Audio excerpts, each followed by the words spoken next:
Hello again, welcome to another episode of Azania In Therapy. I'm your host, Tlaka. My guest today, a teacher by profession who worked his way to become a principal. He's an author, has written a book titled Making a Difference in Our Schools.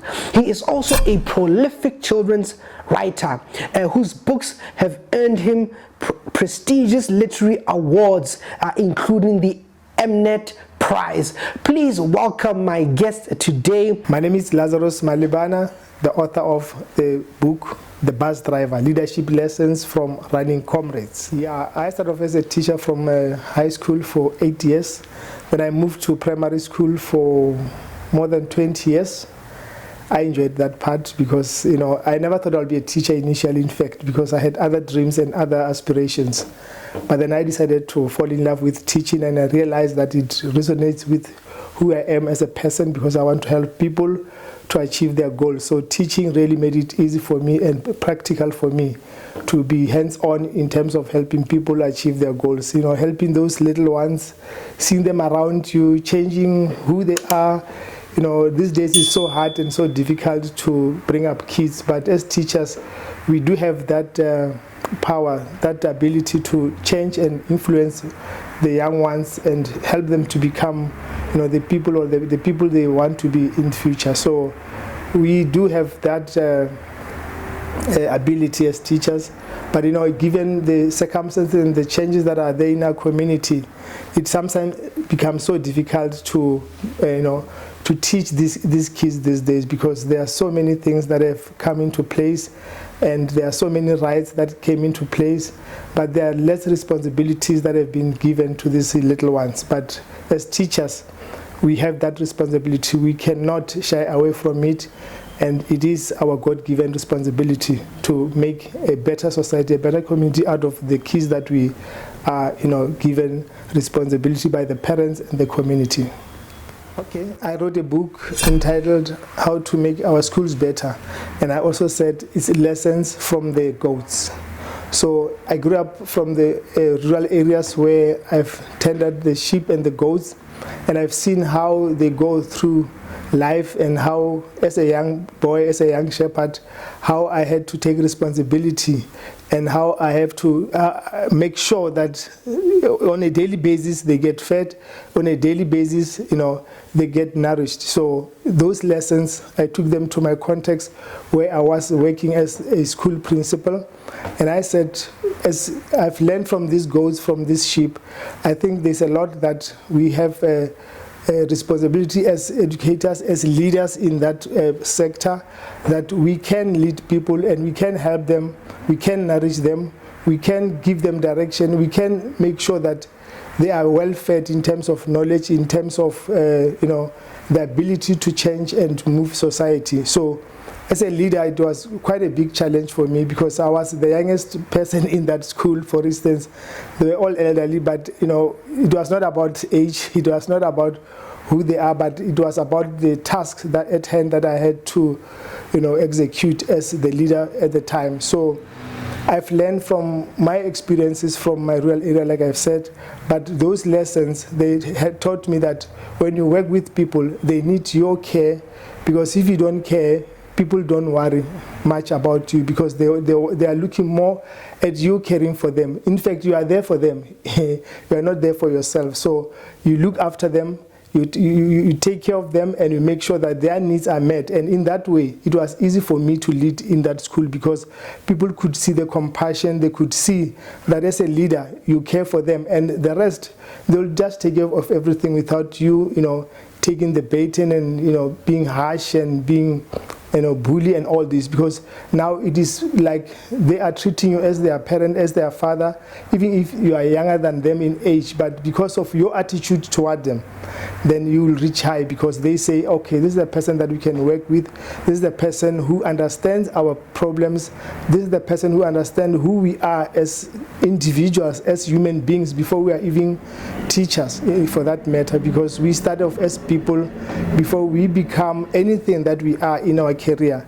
So what we do on a daily basis will define us more than the titles that we hold as educators in the education sector. So I think for me, It was a very great experience, and it's something that I will always cherish.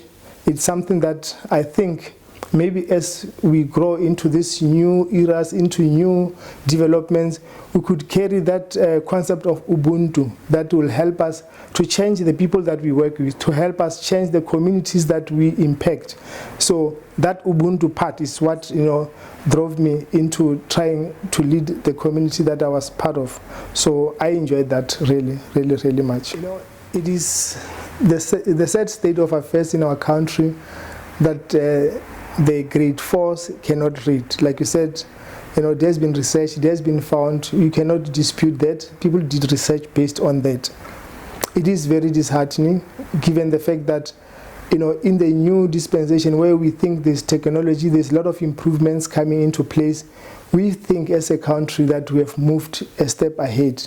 But given that our kids cannot read, it is very, very disheartening, and it is very sad, and it is taking us a step backward instead of a step forward. In the past, we used to have we used to memorize verses. We used to, read out loud as a group, making noise, reading in a group. So in that way, kids were able to read within a group, even if this child would hide behind other kids. But at the end of the day, they'll see that word written there, and they could read because others were reading, helping each other. So I don't know, when we came into power as South Africans, the baby was soiled. So instead of cleaning the cover, so we threw the baby away with the cover, something that was significant at the time. We never realized the impact of reading aloud, of encouraging reading in a group, as a group, and encouraging learners even to read at home.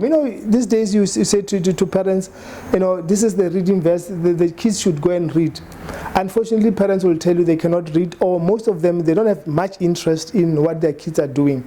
So it is one of the problems that we encounter as educators in education, that we need a lot of support from our parents. If they do help us to help their kids, I think things will be different. So I'm saying let's introduce more reading. I belong to this organization. I'm not advertising, but this organization called Ikurlen Authors. I'm the chairperson of the group. So our main aim, when we are working with a local radio station, our main aim is to promote reading and writing in the community, in our community.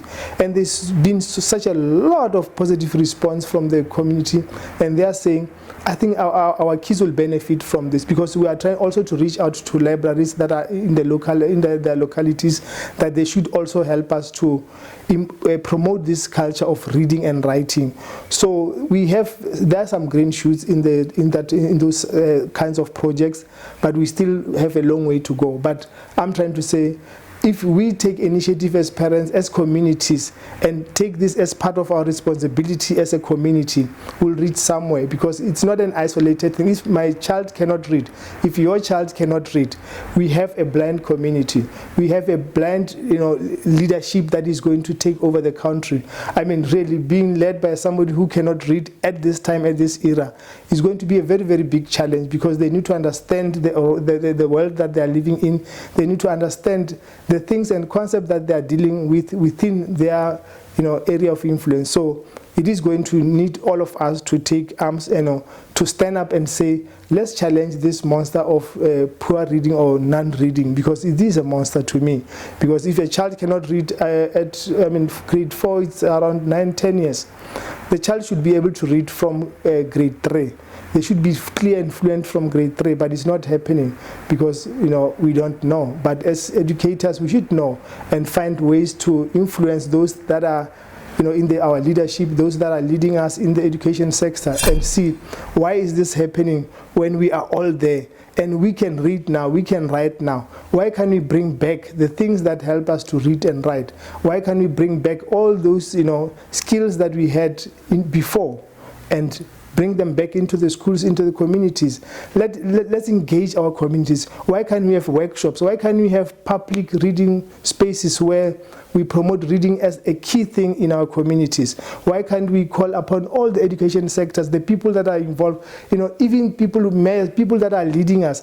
Can we take this as a challenge to all of us? Because at the end of the day, if a child quits or runs away from school because they cannot read, that child is going to come back, using the back door, biting us, because we are creating what we don't expect to see in our lives if we don't help these kids in our communities, in our lives. So I'm saying, if we all get involved, we put our hands on the plow, we'll reach and achieve more.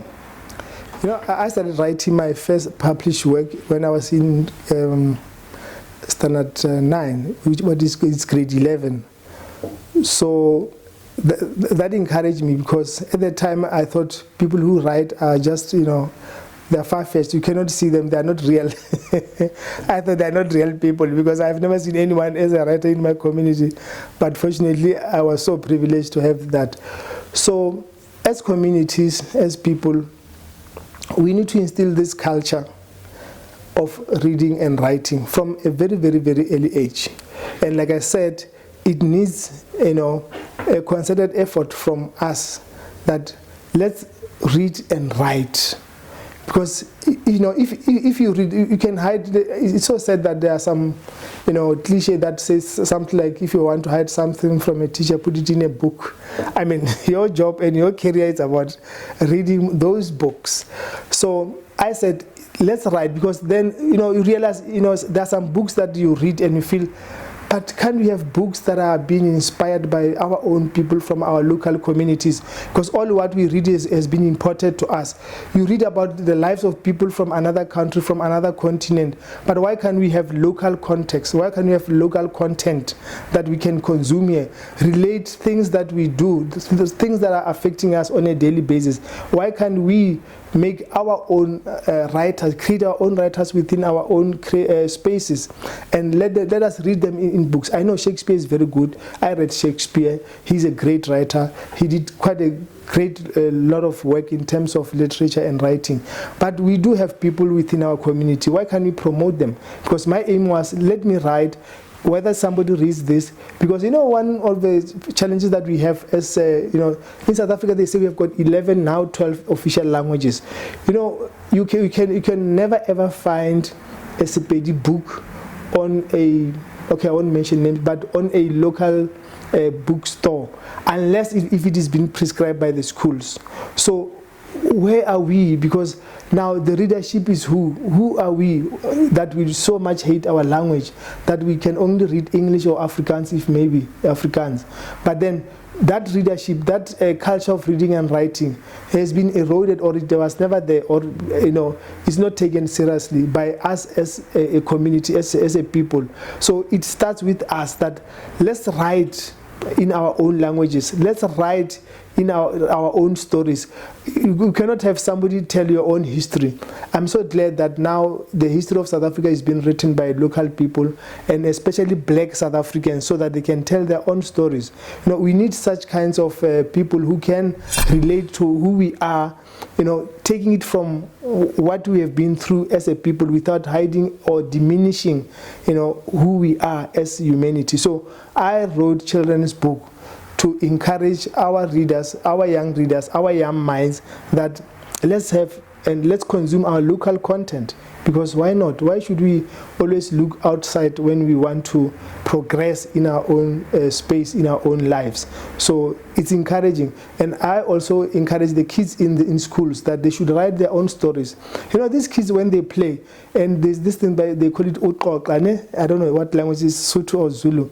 They play, this child will hit this piece of table, piercing it, punching it. But if you listen to what they say, they are telling their own personal but, their personal stories, their biographies are being told through that, and it's so rich that this child can tell the whole, family experiences, and you can tell, this child has so much, and you'll be shocked that child in a classroom cannot read and write, and then we just, write them off. They cannot read and write, that's it. But if the child can tell you the story, you'll be shocked, because those are storytellers that we need. Those are the stories that should influence who we are, and those are the stories that people should know about them.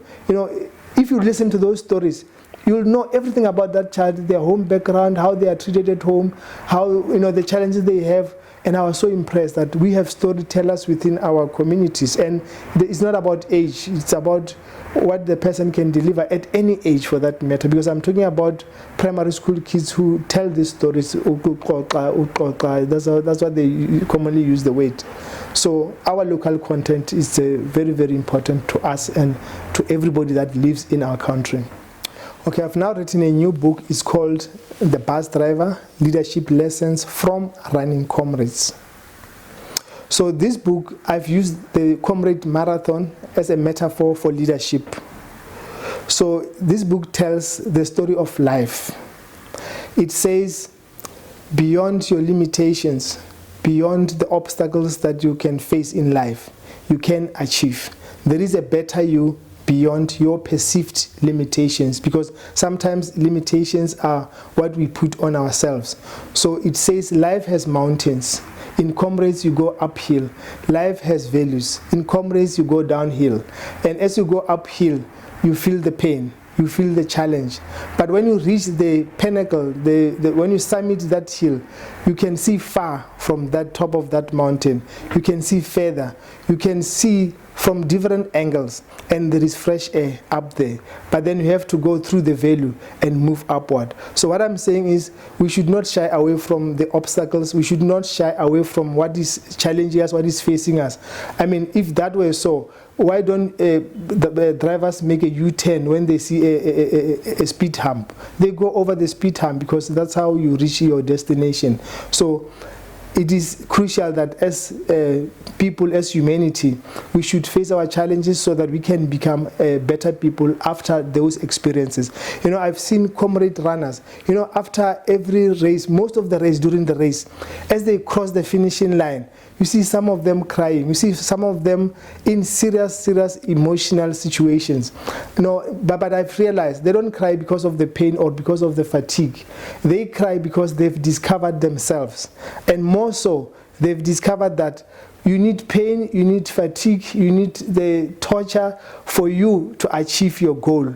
So there is a better you after those obstacles. There is someone new after those obstacles. There are these beautiful slogans that I like in Comrades. They say, it will humble you. You are extraordinary. So it takes all of you. It is true, because life will take all of you. Life will humble you, because you will face situations and you will see yourself through because you wanted to. But if you quit, it could be a different story altogether. But if you persevere and say, the obstacles are not here to hinder me, but they are here to strengthen me. So you take strength through your struggles. So there is a beautiful line that in the early chapters of the book, it says, if your why is strong enough, you will bear your how. In other words, if you are, you have a strong conviction or that I want to do 1, 2, 3 in life, and you say, I'm going to do it because I've got a strong reason, I've got a strong motivation for doing this, I definitely will achieve it. If you see comrade runners, no one ever ran 90 in one day, but on the day, that day you are going to face 90 kilometer distance. The course is 90 kilometer or even more at some, depending on whether it's up or down. So you will face those mountains and you'll see, okay, would I do this? There is self-doubt. Would I really achieve this? There is self-doubt. But then once you put, your foot on the ground and say, I'm going to go through this and try this, then it will happen, because you have taken the step. You have decided that I'll go through this journey, I'll face the obstacle, and beyond the obstacles, beyond the mountains, beyond the valleys, there will be a goal that I'll achieve. So you have to go through life. And this book, The Bus Driver, is teaching us, is helping us to say, there is someone beautiful that we can carve out of this fear. You know, all these obstacles, as we encounter them, as we overcome them, we overcome also something within ourselves, something very profound, something that we don't actually want, which is fear. So as you overcome each obstacle, you know, is Botha's hill, it's a mountain, it's a hill. It's Kawi's hill, it's a hill.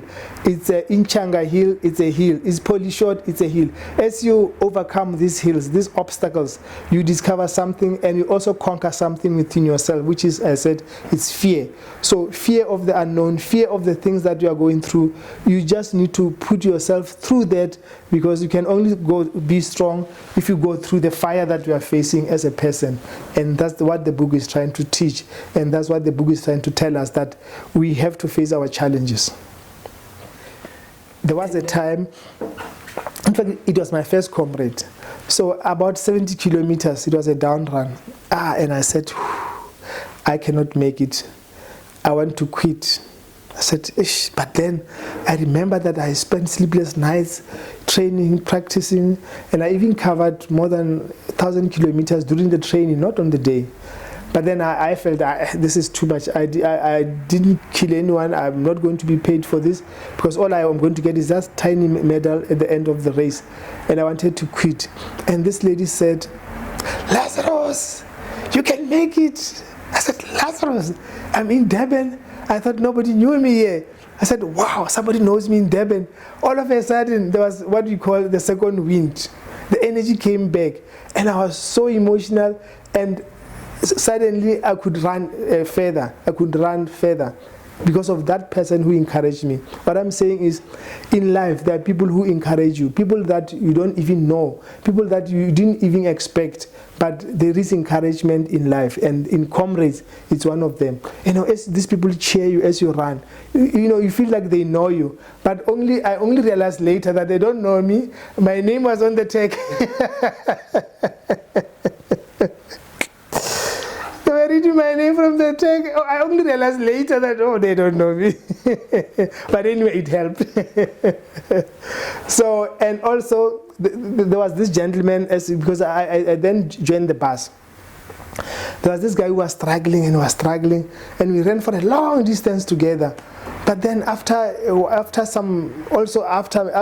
nearly quit, then he also experienced that moment that I can't take it anymore. Then I tried to sit there with him. I tried to give him some water, some energy things, and he said, "No, I'm not going. It's over. Look at me." And he even pulled out his shoes. Oof, that was emotional. And I said, what can I do? I couldn't carry him. He was too big. He was bigger than me. And anyway, you cannot carry anyone when you cannot even carry yourself. So, but then what excited me was, because we were doing a sub-11 bus. Then I finished with the bus, the sub-11 one. Then later when I was on the ground, then this guy came, and he was wobbling and all this. I couldn't believe it's him. And he finished. That was very exciting and extremely emotional. What I can tell you about Comrades is an emotional journey. It's an emotional course. And that's life. Life takes you through emotions. You cry, you smile, you laugh, you dance, and all this happens within your life journey. Yeah, so when you talk about a bus in Comrade, in fact, we are talking about people called, the correct English word is pacers. People who are pacing the other runners. So because they are in a group, so this group, because they are in a group being led by one person, we call this group a bus. Because there are so many around one person, because this person is bearing a flag and it has a preset time which tells what time he's going to finish the race. And the guy is reliable because he's done the race before, and he better be reliable because these people will put their lives around him and said, this is my target time, I want to finish within this time this race. So they put all their trust and everything in the bus driver. So now the bus driver must do the job. He encourages them, because along the way he will be tired himself, but he's not looking at himself now this time. He said, these people have entrusted, their lives. I must do something for them, and I must make sure that I don't disappoint them. So the leader or the bus driver will encourage them, guys, you can do it, guys. Let's stop here. And because he's got time and he's got the correct pace, so all those are going to help him to take this group of runners, which is called which you call them the bus, to the finishing point on time. That's because that's what must happen. The truth is, life is about obstacles. The fact that we are alive and we do not choose to live, and we did not invite ourselves to this life, there is an invitation that there is going to be challenges that we are going to face. And in order for you to give up, you should have exhausted every avenue. And what I can tell you is, you cannot exhaust everything. There are people around you. You have the community of people that are around you, and they want to help you. There are people that can counsel you. You have pastors in your communities. You have psychologists within your area. You have people who have been through what you are going through, because life is not, there's nothing new that you are going through that people did not observe or did not experience before. So your experiences, unique as they may seem, unique as you may feel them, they've been experienced before by people who pioneered the course before us. So if you want to give up in life, think again. Think of those people who, even when they are crippled, they can run, and even when they cannot do it, they'll try to do it. There are people who have achieved a lot of goals in life, not because they can, but because they put their minds, they've put their attitudes, they've put everything towards achieving those goals. So achieving your goal, it's your personal responsibility, because God does not create failures. He creates perfection. So you are a perfect being. God has created, He did not create something that He would not want to see. There is a reason why you are going through every situation, because God wants you to be an achiever in life. Right. If you are going to do Comrades this year, welcome. It's going to be a journey of tears, a journey of smiles, a journey of a lot of noise. Those who are going to lead you, the bus drivers in the race, it may not be the official bus drivers. It might be a friend that you come across along the way. It might be somebody, an acquaintance, somebody that you just meet on the day, and he runs your pace, or she runs your pace, and you said, I'm going to finish the race with this person because our pace do match. So I'm saying to you, Comrades is there to be conquered, and there are hills, there are downhills. So be nice to the downhills, because they may damage your calves, they may damage your knees. Be nice to the hills, because as they take you up, be nice to them, because they'll take you to the higher level. And as they take you up, they'll give you a lot of challenge. But that challenge is necessary for you to reach the finishing point. You cannot reach the finishing point if you do not go through those courses. I look at hills as elevators, so they take you to the next level. I look at downhills as the moment of reprieve. You take your breath in, you relax after working so hard up that hill. Now you're going downhill, but every step that you take will take you to the finishing point. So move forward, don't move backward in reverse. Go forward, because each step reduces the distance between you and the finishing line. So don't give up because you are tired. Just walk the race, walk the course, because as you walk, then you are saying to yourself, I'm going forward, I'm not moving backward. So your journey is a personal journey. You might be in a crowd, but remember, you may also be lonely in a crowded space. But as you run with the group, remember, you have to carry your feet, you have to carry yourself. But then as you walk and run with those people, embrace them, greet them and smile, because as you do, you are also giving yourself some energy. You get the energy from the collected group. So that energy should help you to reach the finishing line. Because I always say to the people that I speak to, if you cannot win it, enjoy it. Why not?